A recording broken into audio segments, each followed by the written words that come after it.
미국 현지 소식들 저희가 생생하게 전해드리는 이항영의 월가이드 시간으로 돌아왔습니다. MTN 이항영 전문위원님과 함께하겠습니다. 안녕하세요. 네, 안녕하세요. 간밤 S&P 500 지수, 나스닥 지수 다시 한번 신고가를 터치했습니다. 그런데 이 후반 들어서 상승 탄력이 많이 둔화됐다 보니까 왜인지 그렇게 시원한 상승은 아니었거든요. 분석부터 내려주시죠. 네, 맞습니다. 전체 시장으로 보면 보합이었다라고 하는 표현이 적절할 것 같습니다. 플러스였다가 시장 마감하기 한 1시간 전에 계속 마이너스까지 갔었는데요. 결국 막판에 어떤 다우지수 S&P 500도 소폭의 플러스로 일단은 마감될 수 있었습니다. 어찌되었건 S&P 500은 4일 연속 사상체 효과로 마감하는 걸 포함해서 올해 들어서 32번째, 나스닥은 21번째 사상체 효과로 마감하는 엄청난 기록을 지금 세우고 있습니다. 오늘 주시장의 소재로 반영된 것은 두 가지 정도 경제 지표가 있었는데요. 주택 가격의 상승세가 놀랍다는 것들, 다시 한번 확인됐다는 것, 그리고 컨퍼런스 보드의 소비자 신뢰 지수가 호주세를 이어간 것이 큰 의미가 있겠습니다.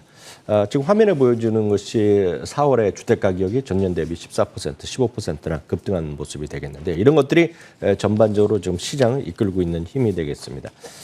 이것은 케이스 실러 주택 가격 지수인데요. 이걸 통해서 미국의 주요 도시 한 20개 도시의 주택가격이 얼마나 올라갔냐는 것을 보여주는 건데요. 이번에도 지난달과 마찬가지로 피닉스, 애리조나가 22% 전년 대비 올라가면서 가장 높은 상승률을 기록했다라고 이해하시면 되겠습니다. 여하튼 이런 주택가격의 상승세가 오늘 보면 주택 관련 업체들의 상승을 이끌고 왔습니다. 규모로 보면 제일 큰 것은 풀투그룹인데요. 1.96%, 2% 가까이 반등했고요. 레나도 0.82% 올라갔습니다. 디아라 효튼도 1.04%가 올라갔는데요. 주택 업체들은 우리나라에서는 익숙한 업체가 하나도 없습니다. 미국의 회사들이기 때문에. 주택 건설업체 ETF가 또 따로 있는데 이걸 보시면 전체적인 방향성을 이해하실 수 있어 보입니다. XHB라는 것인데요. 이거 역시 오늘 1% 가까운 반등에 일단 성공했고요. 말씀드렸다시피 또 하나 오늘 경제 지표가 컨퍼런스 보드의 소비자 신뢰 지수가 발표됐습니다. 물론 기대 이상이었습니다. 숫자로 보면 127.3이라는 것이 나왔는데요. 숫자 자체보다는 이것이 작년 2월 이후, 그러니까 작년 2월은 이제 팬데믹이 막 시작되기 직전인데요. 그때 이후 최고 수준이 나왔습니다. 전망은 119였다는 거 기억하시면 되겠고요. 그러다 보니 이것은 당장보다는 앞으로의 소비자들의 소비 행태, 소비에 대한 가늠자가 되는 것입니다. 이걸 보면 미국의 필수 소비재가 됐건 임의 소비재가 됐건 개인들이 사는 그런 소비자 제품만 따로 모아둔 ETF가 있습니다. 그걸 보면 이해가 되시는데요. IYK라는 것이 있습니다. 여기는 자동차도 들어가고 먹거리도 다 들어가는 건데요. 이것이 오늘 주가의 어떤 반등의 어떤 하나의 요인이 되겠고요. 특징 중 하나만 보아드리면 많은 분들이 지금 코로나 변이 때문에 상당히 이제 걱정하고 고민되시고 빨리 이제 백신을 맞아야 된다 이런 얘기하고 나오고 있는데요. 여러 가지 설이 있는데요. 모더나가 오늘 발표한 걸 보면 자기네들의 백신이 코로나 변이에도 상당히 효과적이라고 발표했거든요. 이러면서 오늘 주가도 5% 이상 급등하면서 사상체 효과로 달렸습니다. 오늘 발표된 이 경제 지표들 주택 가격 지수 그리고 소비자 신뢰 지수가 모두 오름세를 나타냈다 보니까 이 관련된 종목들의 주가도 역시 상승세를 나타냈다는 부분 정리를 해봤습니다. 한편 그 밖에 오늘 시장에서 조금 눈에 띄었던 테마를 확인해 보자면 반도체 테마를 꼽아볼 수가 있을 것 같은데요. 전반적으로 조금 강하기는 했는데 또 그 안에서 엇갈리는 모습이 나타났거든요. 정리해 주시죠. 맞습니다. 오늘 이제 11개 섹터는 대부분이 하락했습니다. 사실 보면. 그렇지만 올라간 것이 이제 큰 것들이죠. 기술주가 올라가고 임의 소비재가 올라가고 나머지 한 8개 섹터는 다 내렸는데 그러다 보니 그런 쪽에 속해 있는 것들이 좀 강했고 흔히 빅테크에 있는 것들은 약간 엇갈리는 모습을 보여줬습니다. 마이크로소프트 같은 건 듬성듬성 계속 올라가고 있거든요. 오늘 또 1%가 올라가면서 또 사상체 효과로 마감됐습니다. 이런 게 진짜 안 갖고 계시면 속상하거든요. 매일 마이크로소프트를 쓰는데 나는 없는데 주가만 올라간다. 이게 지금 머리 아픈 거거든요. 그래서 이게 늘 포모라고 말씀드리는 건데 이런 것이 올라가고 있고요. 페이스북은 어저께 워낙 달려서 그런지 오늘 좀 쉬어가는 모습이었습니다. 애플도 지금 조금씩 올라가면서 사상체 효과에 다시 한번 도전하고 있는데 아직까지는 거리감이 조금 있습니다. 문제는 이제 애플도 이제 매년 9월, 10월 작년에 이제 늦어져서 한 달 정도 늦게 발표했는데요. 이번에 이제 9월에 이제 아이폰 13이 나올 거로 기대하는 거죠. 아이폰 13이 나올 것으로 일단 기대를 하고 있는데 그걸 앞두고 바클레이즈에서 애플 관련주에 대해서 일제 목표 주가를 올려놨습니다. 코보는 저희가 작년에 올해의 주식으로 이제 저희가 11개 주식 선정할 때 들어갔던 것인데요. 코보를 매수 견하면서 210에서 220을 올리면서 오늘 주가는 4.45% 올라가면서 최고가에 바짝 근접했고요. 브로드컴도 또 $525 매수 견을 확인했습니다. 스카이웍스나 시러스 로직도 다 관련주라고 얘기했는데 투자하기는 중립이지만 목표 주가를 조금씩 올리는 모습 보여줬습니다. 그러다 보니 지금 스카이웍스도 4.5% 올라갔고요.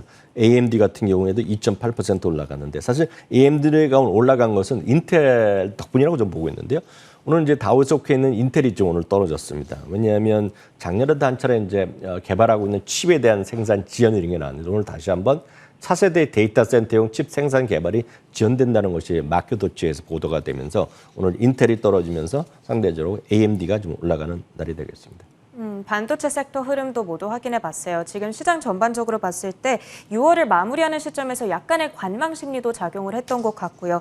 또 델타 바이러스 확산에 대한 우려도 계속해서 지금 남아있는 상황이기 때문에 시원한 상승은 조금 억압되는 그런 하루가 아니었을까 싶습니다. 한편 어제 장 마감 이후에 이 예상대로 미국의 주요 은행들이 모두 배당 인상 규모 계획을 발표했습니다. 이 결과를 한번 살펴볼까요? 네, 이제 모건 스탠리를 비롯해서 5개 은행이 자사주 매입 내지는 배당 인상을 발표했는데요.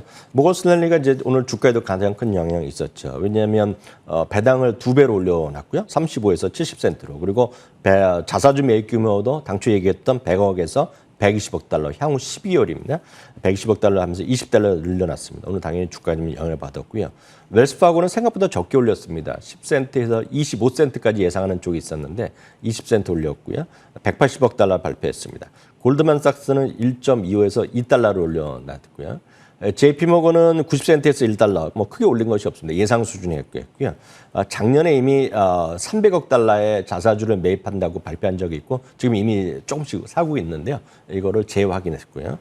뱅크 오브 아메리카는 18센트에서 21센트로 늘렸습니다. 역시 지난 4월에 250억 달러의 어떤 자사주 매입을 발표한 바 있고 조금씩 하고 있는데요. 그래서 오늘 주식시장의 영향은 가장 모건 스탠리가 컸겠고요. 그러다 보니 6대 은행의 주당 분기별 배당금이 작년에 줄어들었던 것이 올해 다시 쭉 올라가는 이건 6대 은행의 합의거든요. 이거는 이제 배당에 관련된 규모인데요. 그만큼 배당에 대한 관심이 늘어나 있다고 보셔야 되겠고요. 당연히 이제 모건 스탠리가 제일 많이 올랐고 JP 모건과 금융 전체 섹터는 오늘 오히려 차익 실현이 나면서 약보합으로 마감된 하루가 되겠습니다.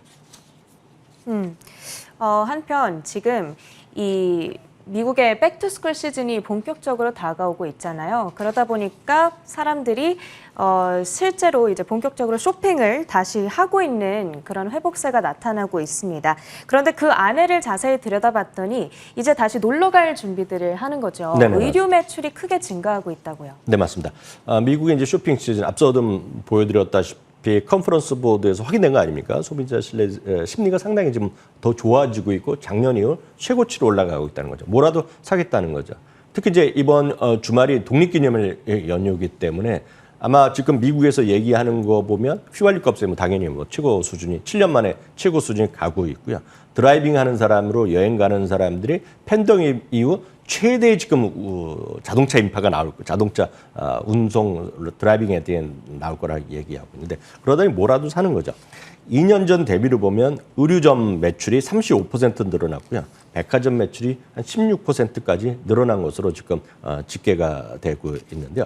올여름의 특징을 하나 말씀드리면 아까 얘기했던 백투스쿨도 엮여 있고요. 또 백투워크입니다. 그래서 일하러 가는데 더 큰 시장의 요즘 미국 경제, 미국 주시장에서 가장 큰 화두 중에 하나가 하이브리드 워킹이거든요. 그러니까 지금은 기존의 사무실에서만 일하는 것이 아니라 집에서도 일하고 뭐 커피숍에서도 일하고 놀러 가서도 장기 휴가 가서도 일하는 하이브리드 워킹이기 때문에 옷도 다양하다는 거죠. 그러니까 전통적인 여성이건 남성이건 어떤 그 근무복 그러니까 그 뭐라 하면 정장의 스타일에서 상당히 벗어나는 하이브리드 의류. 저도 정확히 하이브리드가 어떤 건지 잘 모르지만 네. 제가 전문이 아니기 때문에 모르겠지만 지금 미국에서 대표적으로 얘기하는 거가 룰루레몬 같은 걸 얘기합니다. 그러니까 많은 분들이 이거 방송 보시는 분들이 룰루레몬 갖고 누가 직장 입고 가냐고 얘기하고 있지만 그게 아니라는 것이 상당히 시대적인 변화거든요. 굉장히 편안하잖아요. 그렇죠. 의류가. 4, 5년 전만 하도 여러분들도 한번 느끼실 것 같습니다. 4, 5년 전만 하더라도 우리나라 뭐 서울 한복판에서도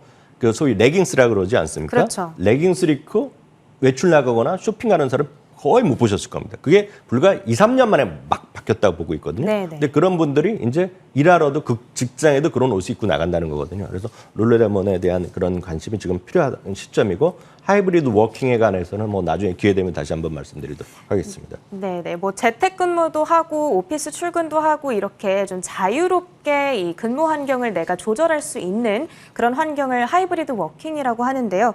그에 맞춰서 또 이제 의류 트렌드 역시 변화하고 있다. 그런 시점이라고 말씀해 주셨습니다. 대표적으로 떠오르고 있는 브랜드로는 룰루레몬이라는 브랜드가 있고요. 또 의류하면 최근에 굉장히 트렌디하게 우리 위원님께서 말씀해 주시고 계신 브랜드로 리볼브라고 하는 종목도 있습니다. 함께 기억해 보시면 좋을 것 같아요. 이제 6월 증시에 대한 이야기 좀 마무리하면서 이야기를 해보려고 하는데 사실 열흘 전쯤에 저희가 6월 말에 어떤 증시 전망을 이야기하면서 하락세를 나타낼 거다. 이제 통상적으로 6월 말은 시장이 조금 떨어지는 그런 시간을 보내왔다라고 얘기를 했지만 사실 그동안 증시 흐름 괜찮았거든요. 우려와는 달리. 그러면 이제 7월 증시를 또 준비해 봐야 될 텐데 이제부터의 흐름은 어떻게 보실까요? 네, 맞습니다. 사실 주식시장 통계 워낙 정확한데요. 6월 증시는 최근에 50년만 보더라도 120년, 뭐 90년 다 보더라도 좀 약했던 것이 사실입니다. 그래서 S&P 500 기준으로 보면 6월 달에 평균 마이너스 0.6%였는데요.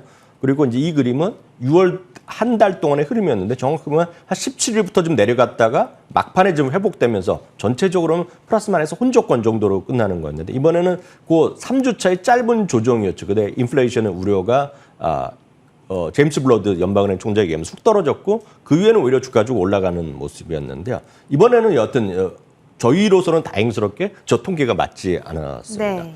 다만 이제 7월에 보면 또 전통적으로 보면 또 반등입니다. 7월은 플러스 1.2%가 나왔던 것이 통계거든요. 그렇기 때문에 이번에는 또 한번 기대해 봐도 된다라고 저는 기대를 하고 있고요.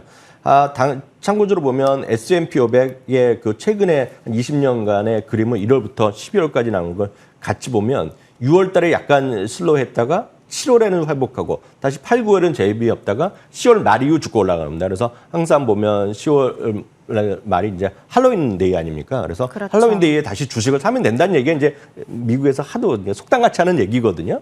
그렇지만 올해는 어떻게 될지 모르죠. 다만 지금 올해는 6월이 안 좋았던 경험을 통계를 이기고 지금 상당히 강한 흐름을 보여줬고 보시다시피 나스닥은 무려 5.6%가 오늘까지 올라갔거든요. 그래서 네. 한번 7월에도 다시 한번 기대해봐도 되지 않느냐라는 생각 드리고 싶네요.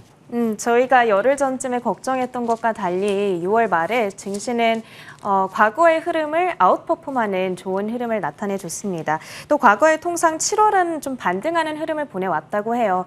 7월 한 달간은 이 과거의 통계와 좀 걸맞는 그런 흐름이 전개되길 바라보면서 계속해서 우리가 힘을 내서 이 주식 투자를 이어가 보면 좋을 것 같습니다. 오늘도 미국 증시 판단은 MTN 이항영 전문위원님과 함께했습니다. 고맙습니다.